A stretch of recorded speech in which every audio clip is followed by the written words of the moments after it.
YouTube, what is up? It is DC here, and I got that Yasuo 100 games to Diamond guide. I'm going to keep it real with you, YouTube. I thought this challenge would be very, very difficult to complete because time and time again, I have witnessed mid and top Yasuo go like 0 and 10 game after game to the point of where I've actually made an emote on my stream called Trashuo and a t-shirt called Trashuo. It was a big inside joke with the stream, and, you know, I thought that I was going to become the next Trashuo. And surprisingly, I actually did pretty well in this challenge. This is one of my better ones. I finished with a pretty good win rate, and at one point I kept playing during the week, and at one point I was facing Masters and Challenger players because my MMR was so high from spamming Yasuo mid and top. But do not get it twisted, y'all. Yasuo is a tough champion to pull off. But with this guide, I'm going to show you why my strategy, even though it didn't have a crazy KDA, was so effective in getting the W's. Alright, so let's do runes and masteries. I have attack speed quints, attack speed reds, armor yellows, and MR blues. Okay, so that's a lot of attack speed. And in the masteries, I have 12, 0, 18, emphasis on the grasp and the undying mastery, the keystone. Now listen, Yasuo's lane phase is pretty weak. This page has been pretty consistent in both mid and top, and I almost feel like it's essential in the top lane for most of the matchups that you'll face. You can also try Fervor of Battle, stacks up really nicely with Yasuo's spells, and you can try Warlord's Bloodlust, also pretty good in the late game for a lot of massive lifesteal. But for me, 12, 0, 18's work the best. Alright, so it's time for a quick and dirty rundown of Yasuo's skills. Alright, Yasuo's passive is a shield that fills up when Yasuo's moving around, so keep moving when you're playing Yasuo. Yasuo's Q, very low cooldown, pokes people with his little sword, and if it hits a minion or an enemy champion, it stacks up at 2 stacks. The next Q throws a tornado that knocks anyone up in the path. His W is a wind wall that blocks all skill shots, projectiles, shit like that, and it's really fucking bugged and it breaks all the time. His E, Yasuo's E, allows Yasuo to dash through enemy minions, jungle monsters, or champions, and that also refills his passive shield a little bit faster. And lastly, Yasuo's ult. If Yasuo receives a knockup from either his tornado or his teammate or what have you, it allows Yasuo to just press R and does that big, fancy, fucking Darius-style dunk that also refills Yasuo's shield up and reduces the armor of the target that was effective for like 15 seconds. Okay, so the reason that we max E first with Yasuo is because it allows us to push lanes faster, it allows us to farm under turrets smoothly, more DPS in lane, and more mobility. It's just a better skill to max first. Alright, I have 3 basic rules of Yasuo, and this section is going to be a little wordy, but it's very, very important, okay? Rule number 1, resist the temptation to be a Trashuo. Don't just come into the lane and shove the lane with EQ mindlessly. That's how you become a Trashuo. Think about your lane opponent, think about the jungler. If it's Aurelia top and Pantheon jungle, for example, chill out, just farm last hit with Q. Yasuo's late game's amazing, and there is no rush. Rule number 2, always try to plan your trades before you just aggress in. So think about what's going to happen if you dash towards an Ahri. Is she going to charm right away? Maybe plan that out in advance, and that's going to make your trades always go your way. Rule number 3, and the last rule is, remember that your E into Q is a very, very reliable knockup, and you don't always have to go for the skill shot with your tornado. Alright, if you keep these things in mind, you're going to be a lot closer to becoming a strong and smart Yasuo player. Early game Yasuo, I take Flash, Exhaust, mid, or top every single time. Don't give a crap about TP, don't give a fuck about the meta. You take Flash, Exhaust. The reason why, allows you more outplay potential in the early game versus most champions, and it scales crazy hard in the late game if you transition to that split push style, which I often like to do. It allows you to 1v2 just about anybody.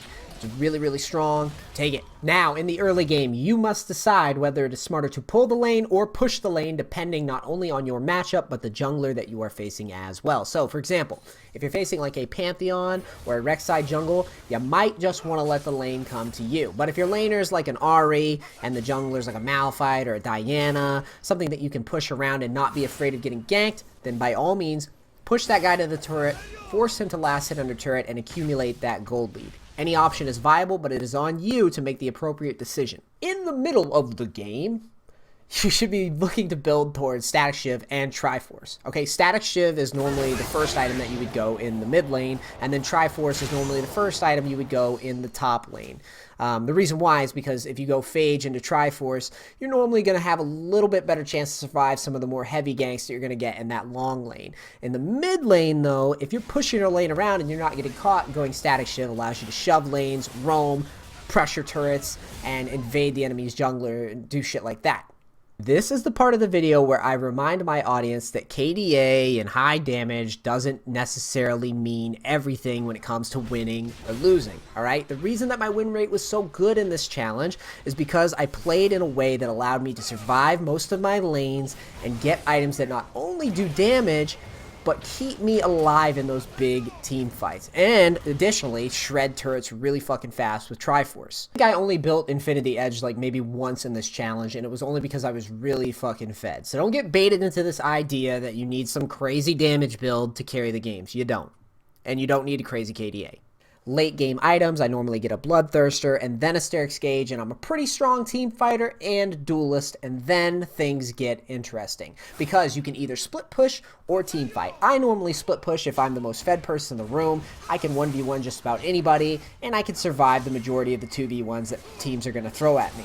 Now, I will team fight, though, if someone can 1v1 me, I think, pretty reliably, or ganks like a Pantheon jungle look kind of scary if I try to split off by myself. I'll stay with my team, I'll stay under turret, I'll use wind wall, I'll try to find a nice wombo combo with my team to win the game that way. Normally, though, I opted to split push in this challenge. I loved it. I was way more successful than I thought I'd be with it. It's really, really strong. And split pushing with Yasuo, you can survive TF ganks like every time. Pretty fucking strong split pusher.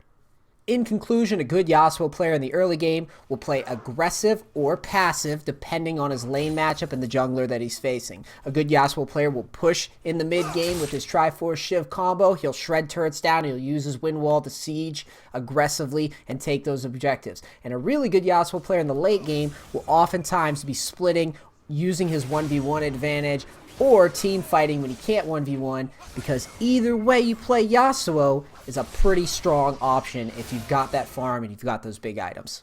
And now it is time for the frequently asked questions.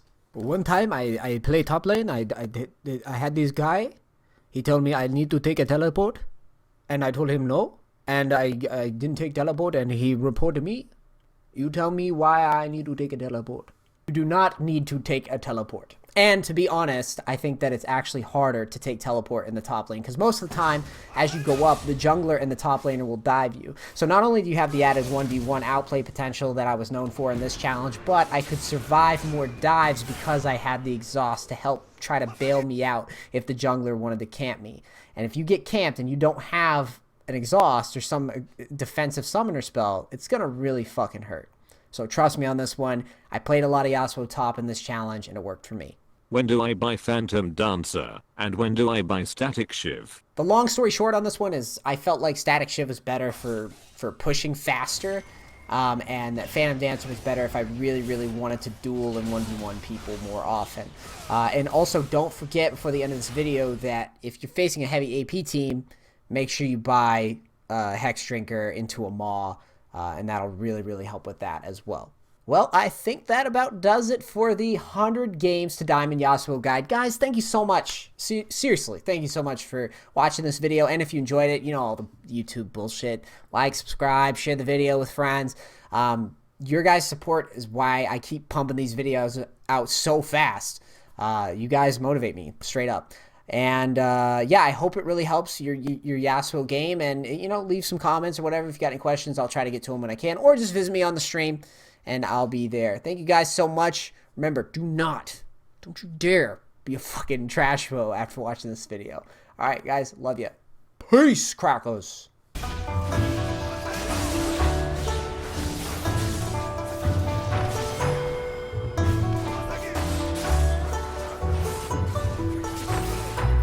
Suzuki!